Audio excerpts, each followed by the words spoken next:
앞 시간에 사채에 대해서 했는데, 자, 이 사채를 발행하면서 사채 발행비가 들어갔다고 볼게요. 자, 여기다가 써서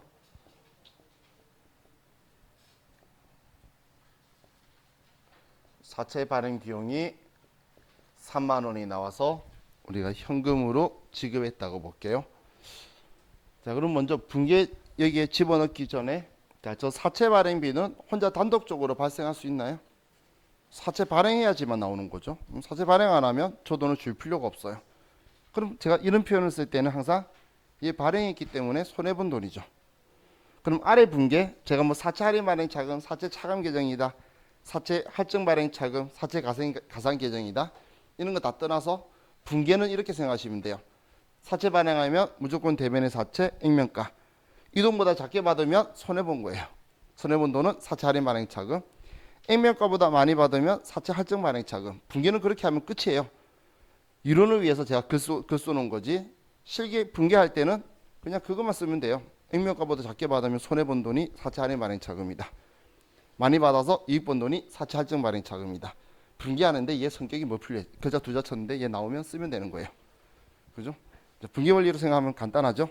그럼 지금 분계하면서 저 사채 발행비가 들어가면 사채 발행하면서 조돈까지 손해봤다고 나오면 되는 거예요. 분계는. 그럼 지금 액면 발행했어요. 액면 발행했을 때는 액면가 그대로 다 받은 줄 알았는데, 내가 사채 발행 비용이 3만 원이 들어가면 나는 본전치기인 줄 알았는데 3만 원 손해본 거죠. 그래서 3만 원만큼 사채 할인 발행 자금이 3만 원이 생기게 되는 거예요. 사채 할인 발행 자금이. 자, 그럼 우리 할인 발행형 동그라미 2번을 보시면, 자, 여기에 현금으로 3만 원의 사채 발행비를 주면, 발행비 있기 전까지는 6만 원 손해 본 줄 알았는데 얘 주고 나니까 9만 원 손해 본 거죠. 그래서 이 6만 원이 이제 9만 원으로 바뀌게 될 거예요. 그죠? 6만 원이 6만 원이었던 게 사채 발행비. 저것도 찾는 거죠. 사채 발행비. 네. 자, 그럼 할증 발행에서 내가 돈을 3만 원을 지급했어요. 그럼 사채 발행비 주기 전에 6만 원 이익 본 줄 알았는데 3만 원 줬으니까 3만 원 이익 본 거죠. 절반으로 줄어들죠. 얘는 3만 원으로 바뀔 거란 이야기예요. 자, 이해가셨나요? 정말 분계는 이렇게 생각하시면 돼요. 사채 발행 재비용도 사채 발행 비용에서 빼는 거예요. 자, 그럼 또 한 번만 또 다른 방식으로 생각해 볼게요. 그럼 사채 발행비가 있고 난 후에 이 액면 발행이라고 말했던 얘가 할인 발행이 됐는데, 이제 사채의 발행 금액은 얼마가 됐죠? 얘는. 자, 그래서 또 까먹었죠.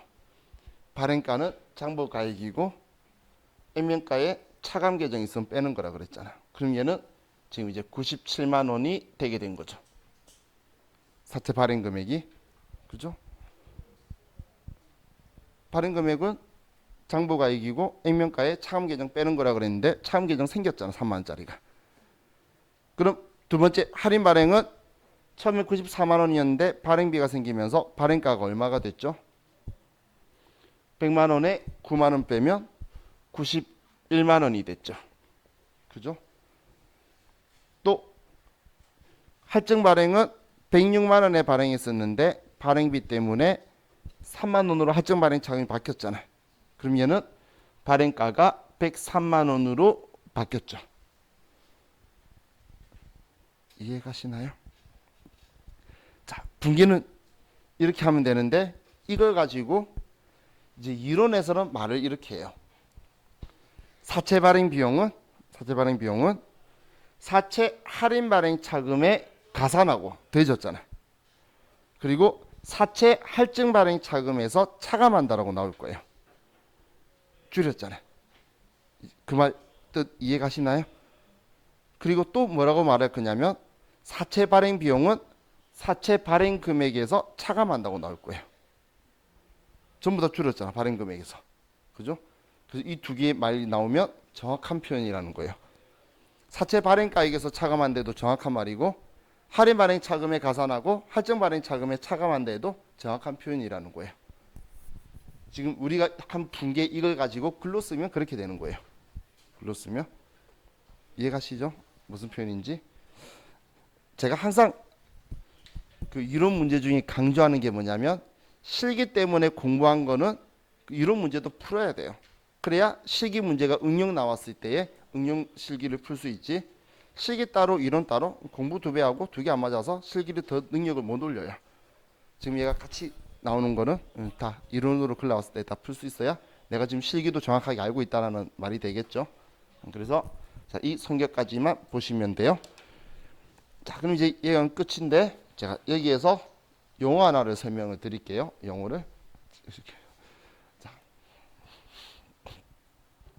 자, 우리가 액면 이자를 준다 그러면 총 이자를 얼마 주는 거였죠? 10만 원이죠. 그죠? 자, 그럼 이런 상황 가지고 생각했을 때, 자, 우리 할인 발행 차금예는 선이자 성격이라 그랬죠? 선이자 성격. 자, 지금 제가 쓴 숫자들은 다 가짜예요. 여러분들 원리를 이해시키려고 했고, 나중에 책 바꾸고 나면 진짜 금액으로 제가 한번 설명드릴 거예요. 보면 재미가 없어질 거예요. 근데 그거는 지금 하면 여러분들이 오해할까봐 설마 저런 계산까지 내가 해야 되나? 이 길에 대해서 다시 생각해 볼게요. 내 길인가도 아니고 그럴까봐 제가 이제 우리 이해시키기 위한 이제 가상의 숫자를 가지고 쓴 거고 우리 책 바꾸면 그래도 진짜 숫자 한번 보고 가야 회사 갔을 때 봐도 당황 안 할 거잖아요. 그죠? 그때는 이제 진짜 숫자 가지고 할 거고 얘는 가짜 숫자인데 자 지금 이 숫자들 가지고 지금 한 가지만 보자는 거예요. 자, 이 할인 발행 가지고 한번 생각해 볼게요. 지금 이 할인 발행이 12% 있다는 거죠. 시장 이자가. 자, 그럼 자, 우리가 액면 이자율이 10%일 때 우리가 3년간 총 지급하는 이자가 30만 원인 거였죠. 그죠? 그래서 연 10만 원씩 줘서 10%였고 자, 그럼 우리 총 36만 원 이자를 줄 때가 시장 이자가 12%일 때였잖아요. 그죠? 그럼 36만 원 이자를 준다 생각하고 이해를 했었는데 지금 사채 발행 비용이 들어가니까 얘도 선이자 성격인데 9만 원이라서 39만 원의 이자를 주는 성격이 됐죠. 그죠? 그럼 39만 원 이자를 줬다라고 생각해 보면 이자율이 13%라고 볼 수 있겠네요. 무슨 말인지 이해가시나요? 13%니까 14만 원씩 하면 39만 원 된다고 볼 수 있을 거잖아요. 지금 이거는 사채 발행 비용까지 이자로 다 생각한 거죠. 이걸 뭐라고 하냐면 유효 이자라고 하는 거예요. 유효 이자율이라고 하는 거예요. 지금 앞에 있는 이 12%는 시장 이자율이고 그래서 유효 이자율하고 시장 이자율은 서로 똑같은 게 아니에요. 유효 이자율은 시장 이자율에 사채 발행채 비용을 이자로 역으로 계산해서 이자율을 측정한 게 유효 이자율이라고 하는데 그럼 제가 왜 지금 유효 이자율법을 이야기하냐면 자, 우리나라 일반 기업 회계 기준이든 IFRS든 전부 다 채권에 관련된 거는 샀던 발행하든 전부 다 유효이자율법을 써요. 유효이자율법. 자, 그래서 유효이자율법이 어떤 건지만 정리해 드릴게요.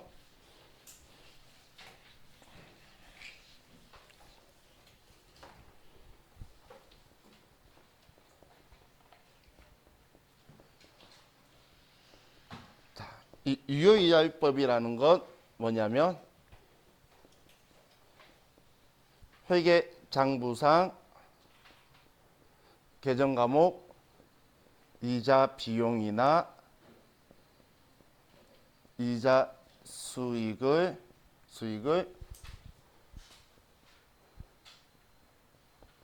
유효 이자로 인식하는 걸 유효 이자율법이라고 해요. 그러면 이 유효 이자가 어떻게 구하냐면 유효이자는 사채의 장부가액 곱하기 유효이자율을 곱해서 구하게 돼요. 그래서 앞에 제가 장부가액도 한번 언급을 하고 유효이자율이 어떤 거다라고 말씀드린 게 그 두 요소를 가지고 유효이자라는 금액을 써서 이자를 줘야 되면 차변의 이자 비용, 이자를 받는 사람은 대변의 이자 수익이라고 쓸 거예요. 이 금액을. 그리고 차변에 돈 받는다 쓰면서 얘를 조정해 나가는 게 유효이자율법이에요. 자, 내용은 제가 그냥 설명드린 거니까 이런 거구나 생각하시는데, 자, 책에다가 사채 적혀 있는 곳에 유효이자율법 쓰시고 옆에 이렇게 쓰세요. not 액면이자율법.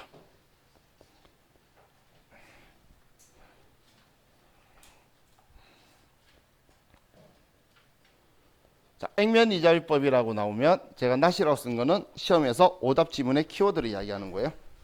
자, 우리나라는 액면이자율법을 쓰는 경우는 절대 없어요. 액면이자율법 쓰는 건 그 어디에도 없어요. 우리는 유효이자율법이라는 걸 쓸 거예요. 유효이자율법. 근데 문제를 봤는데 뭐 사채든 사는 사람은 만기 보유 증권이든 매도 가능 증권이든 단기 매매 증권이든 분리할 수 있는 거고, 발행하는 사람은 대변의 사채라고 쓸 건데 얘는 둘 다 양측면 다 유효이자율법 쓰는 거예요. 액면이자율법은 쓰면 안 된다는 거예요. 쓰면 안 되는데 쓴 사람이 있어요. 방금 우리 분개했던 게 액면이자율법이에요. 그래서 실제적으로 하면 안 되는 건데 구조 분개 원리는 그게 맞기 때문에 똑같기 때문에 분개 원리를 알려드린 거고, 진짜 들어가는 이 숫자는 유효이자율법을 쓰는 거예요. 규칙이 정액처럼 움직이는 게 아니라는 거예요. 유효이자율법은 곡선을 그리면서 움직이게 되어 있어요. 이렇게 하면 우리 사채에 대해서 일반적인 개념을 다 정리했고, 자, 우리 교재 72페이지 있죠? 아래쪽에 발행자만 보세요. 뭐 매입자는 신경 쓰지 말고, 매입자는 뭐 만기 보유 증권이나 매도 가능 증권이나. 왜냐면 사채는 단기 매매 증권이라고 일반적으로 책에서 안 쓰는 이유가 사채를 발행하는 시점에는 최소 3년에서 6년이에요. 만기가. 그러면 단기 매매 증권으로 분류할 수가 없겠죠. 근데 사채를 단기 매매 증권으로 분류하는 건 시장에 또 돌아다니는 거, 만기가 내년 이내인 거 사왔을 때만 그렇게 쓸 수 있는 거예요. 일반적으로 쓰지 않기 때문에 이렇게 적혀 있어서 사원호 쪽이라고 오른쪽 적었는데, 자, 얘는 그냥 신경 쓰지 마세요. 자, 다음 73페이지에 사채는 이걸로 끝이에요. 자, 73페이지에 장기 차입금 적혀 있는데 여기는 앞면에 있는 글자만 적혀 있죠. 우리 유동부채에서 유동성 장기부채 이야기하던 것만 적혀 있네요. 그래서 얘는 크게 또다시 안 봐도 될 것 같고, 자, 다음 임대보증금이라고 적혀 있죠. 자, 얘 반대말이 임차보증금이었어요. 우리 기타 비유동 자산 할 때에 우리가 뭔가를 빌리면서 보증금 걸면 그 돈은 내가 나갈 때 다시 받아야 되니까 내 자산이었고, 임대보증금은 이제 건물로 따지면 건물주 입장에서 뭔가를 빌려주면서 보증금 받은 거예요. 그렇게 나간다 그러면 줘야 되겠죠. 그게 임대보증금이다라고 보시면 돼요. 자, 이제 다음 페이지로 가서 이제 퇴직급여 충당부채라는 개정 과목을 볼게요.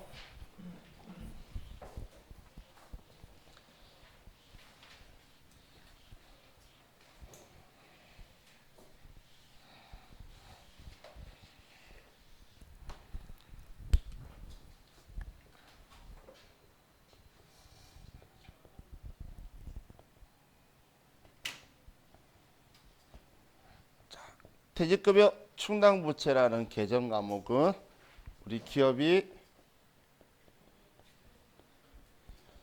직원의 퇴직금을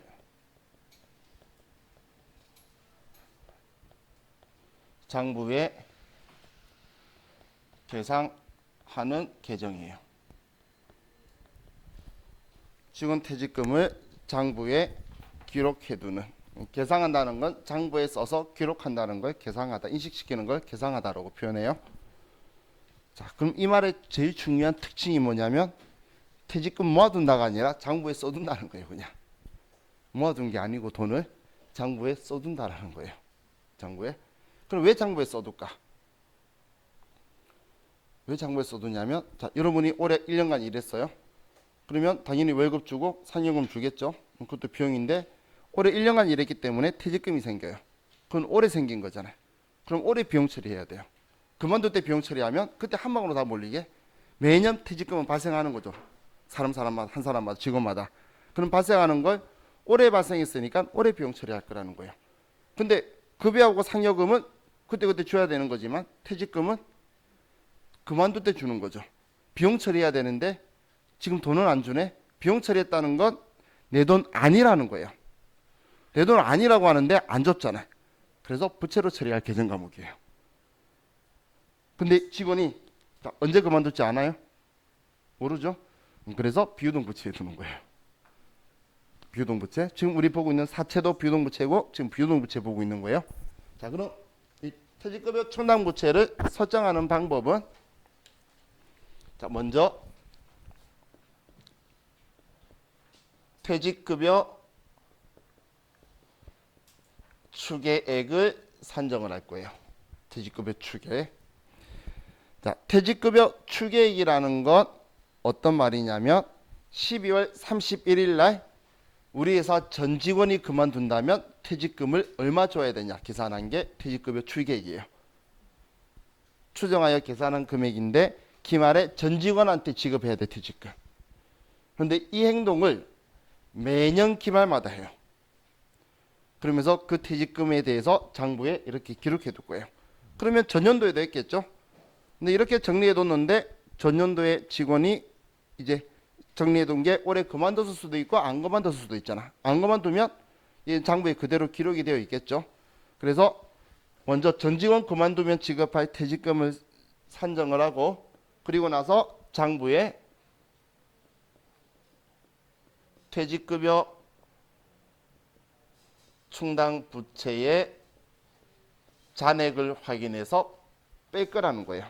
과거에 설정해 둔 거, 아직 안 그만둔 사람들 거 설정해 둔 거 남아 있으면 그거 뺀 나머지만 올해 또 보충하면 돼요. 그럼 얘를 퇴직급여 추가액이라 그래요.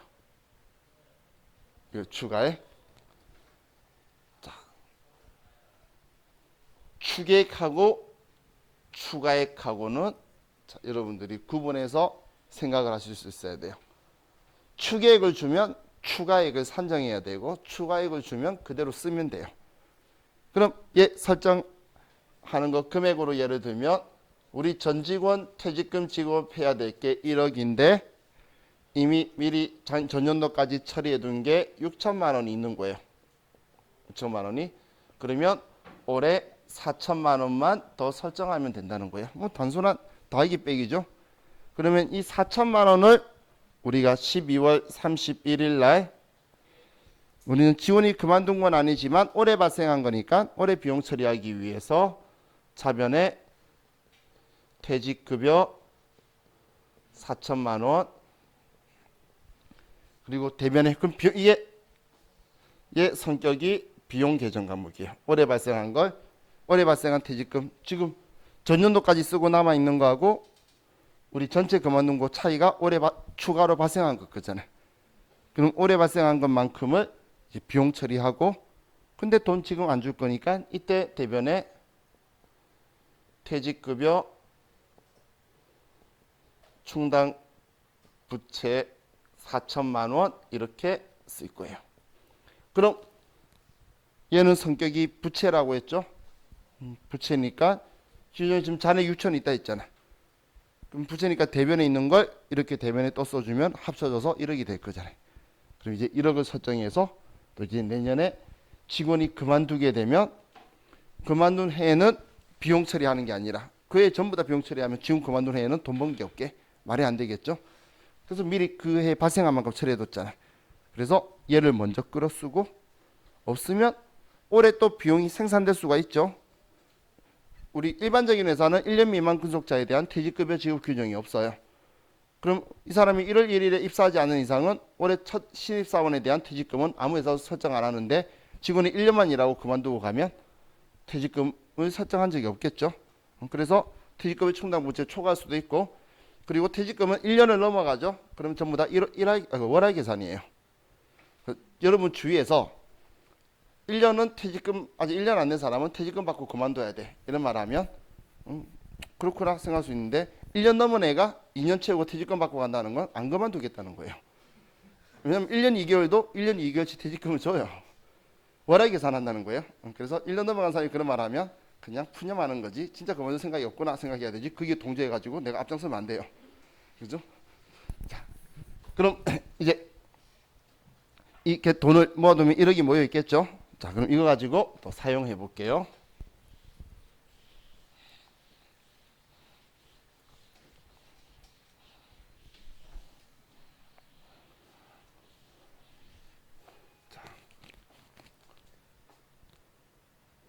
우리가 장부에 이러던 거예요.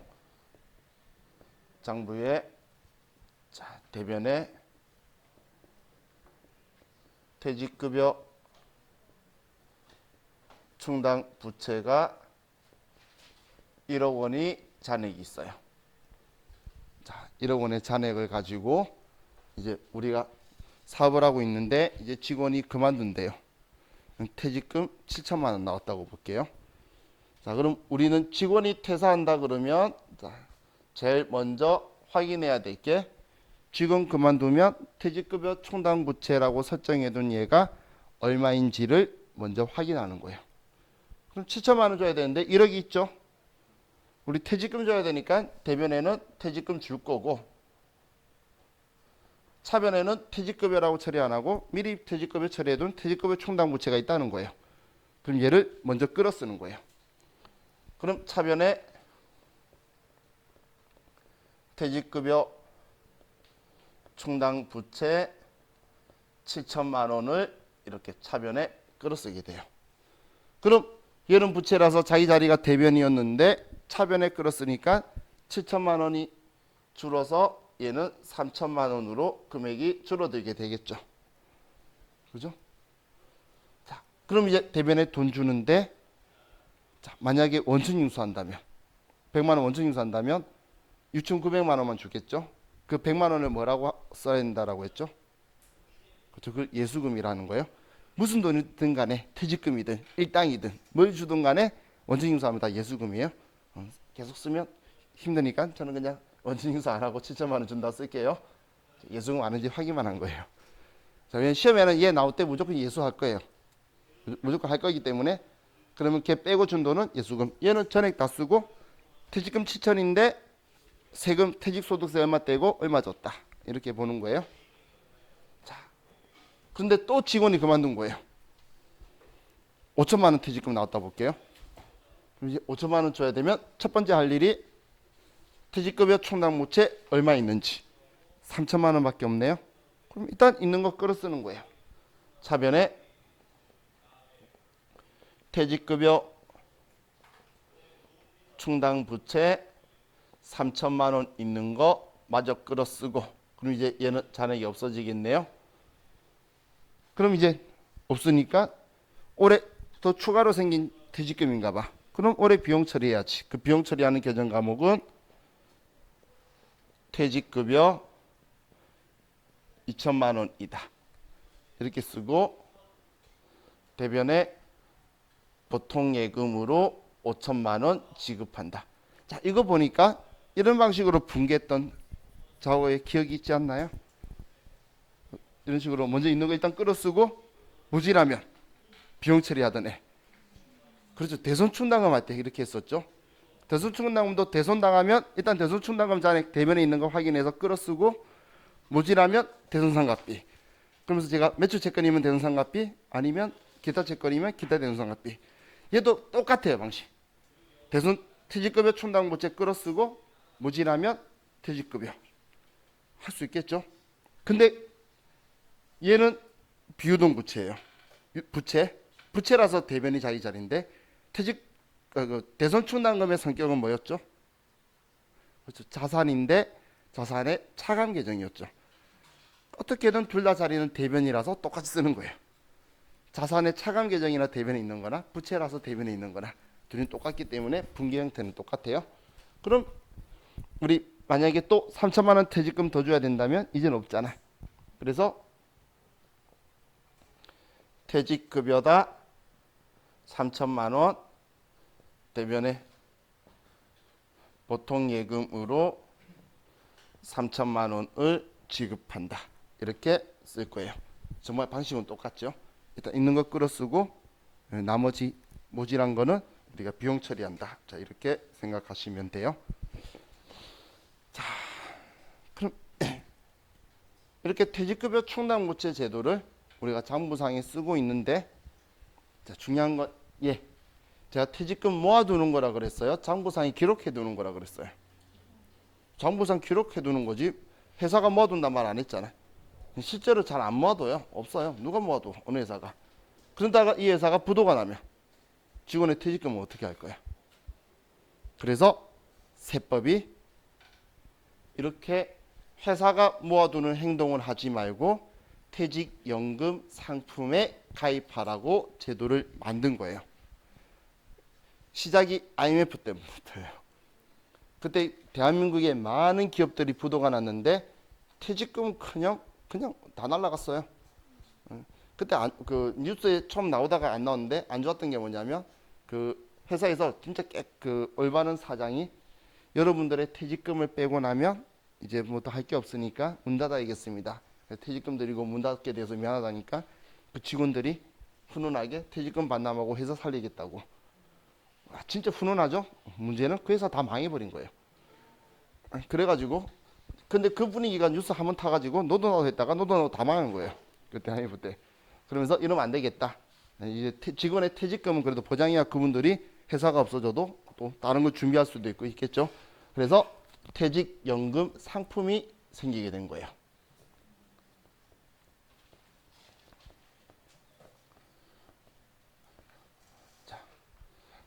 그럼 지금 우리 교재는 퇴직연금 상품 얘 시험도 나오면서 안 써놨어요. 그것 때문에 아래 빈칸을 많이 띄워놨나 봐. 그죠? 얘는 자기 시험에도 나오는데 책에는 안 적어놨더라고요. 자, 그럼 이제 기업들한테 이 퇴직연금 상품에 가입하도록 유도를 해야 되는데 실제로 돈이 나가야 되잖아. 그럼 상품에 가입해서 그럼 추경만큼 나가야 돼요. 계속 늘어나는 만큼. 그러니까 기업들이 잘 안 하겠죠. 그래서 그걸 하도록 만드는 방법이 제일 좋은 게 뭐냐면 방금 우리 기말에 설정할 때 차변의 퇴직급여, 대변의 퇴직급여 충당부채라고 한다 했죠. 이 차변에 있는 퇴직급여를 비용으로 인정 안 해버리는 거예요. 근데 한 방에 하는 게 아니라 매년 5%씩 깎았어요. 인정해주는 금액을. 그러다가 2016년도에 영원이 됐어요. 이제 인정을 하나도 안 해줘요.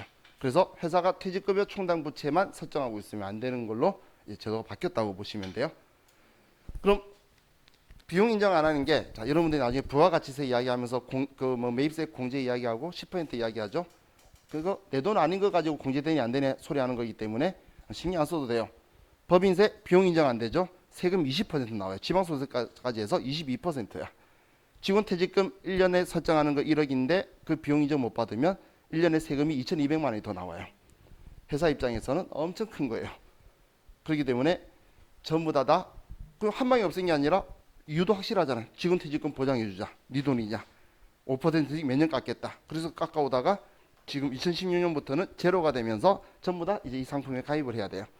퇴직급여 충당부채 설정하는 거는 그 차변에 있는 그 퇴직급여는 비용 인정을 안 해요. 자, 그럼 이 퇴직연금 상품은 두 가지가 있어요.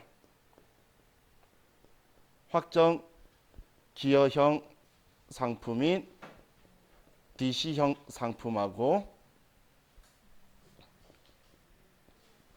확정 급여형 상품인 DB형 상품. 자, 이렇게 두 가지가 있어요.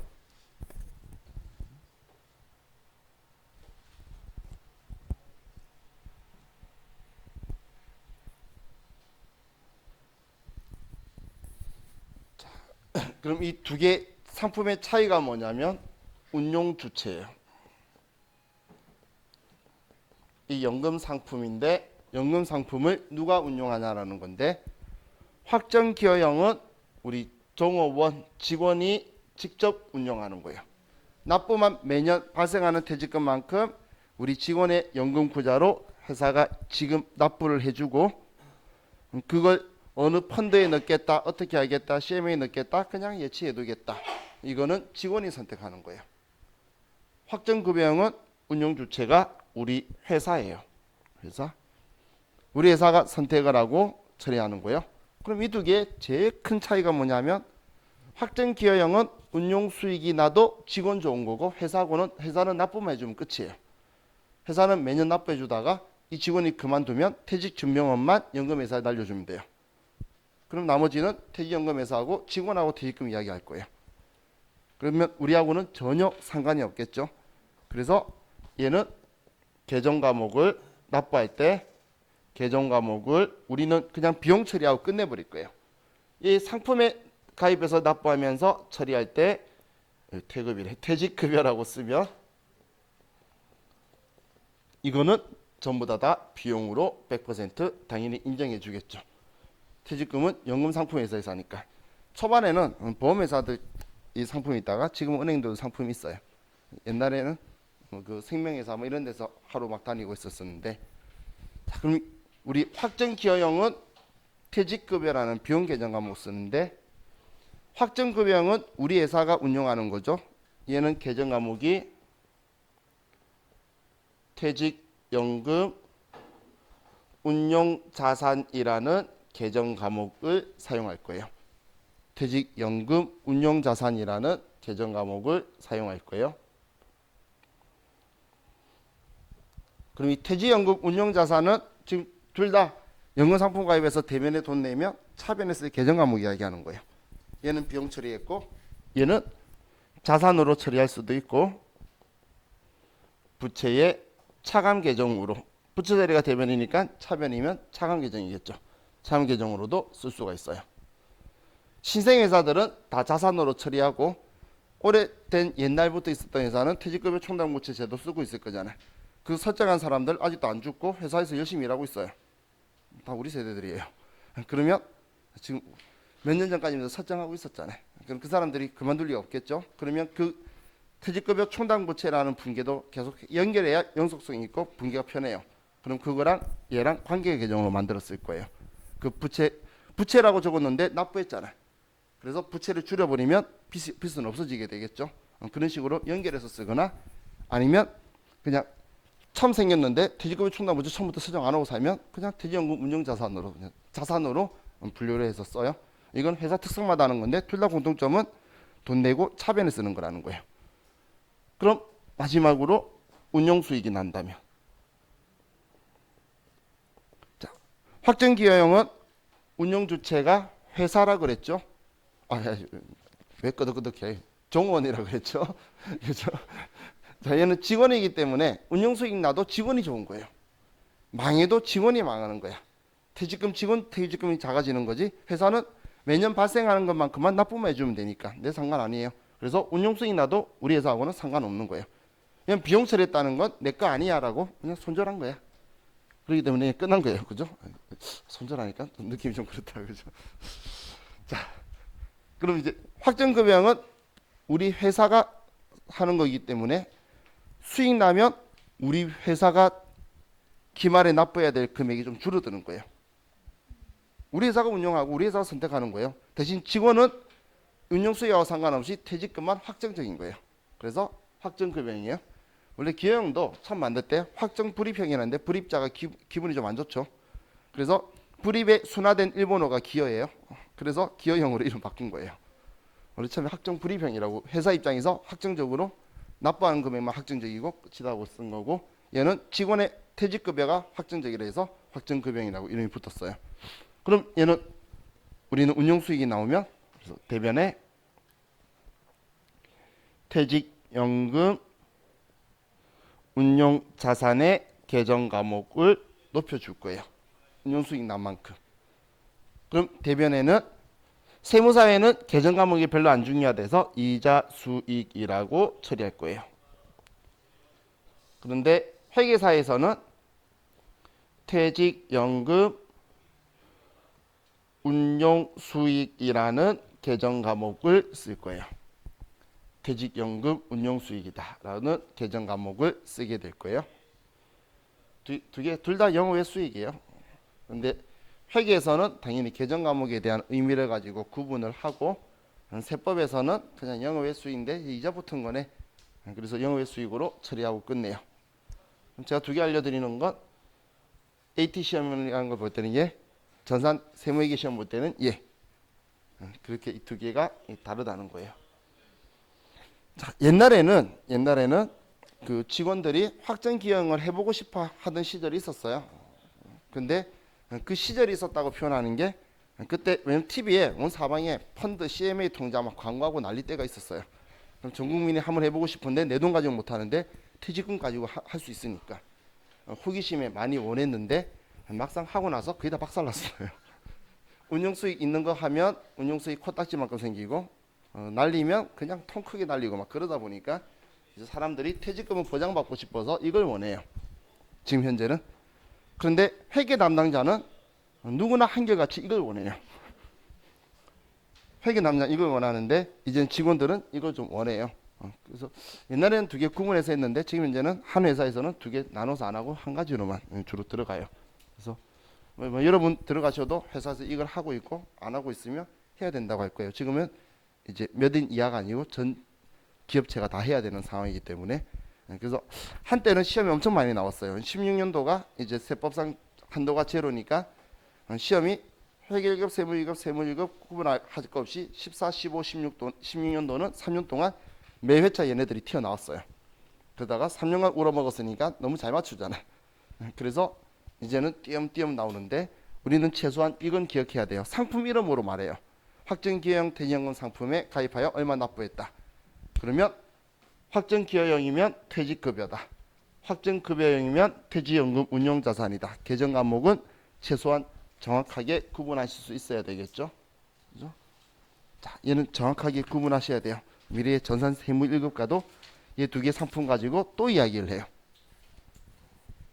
자, 그리고 아직 안 끝났어요. 한마디만 하려고. 장기 미지급금 있죠? 별로 안 중요해요. 이 한마디 하려고 그랬어요. 그래야 우리 부채가 끝나잖아. 내일은 저와 같이 이제 자본을 볼 거니까. 미지급금인데 장기 미지급금. 여러분들 장기 외상 매입금, 장기 미지급금 그 기다리고 있을 수 있나요? 그냥 외상해주고 전부 다 돈 빌려준 걸로 바꿔서 차입금을 바꿀 거예요. 이자라도 받아야지. 그래서 안 써요. 자, 내일은 저와 같이 이제 자본인데 지금 이 채권 앞에 사채해 보니까 채권 하니까 우리가 사는 사람의 입장이었다가 이제 발행하는 사람 입장이었죠. 내일은 이제 자본은 주식을 발행하는 사람의 입장의 내용이에요. 그래서 정말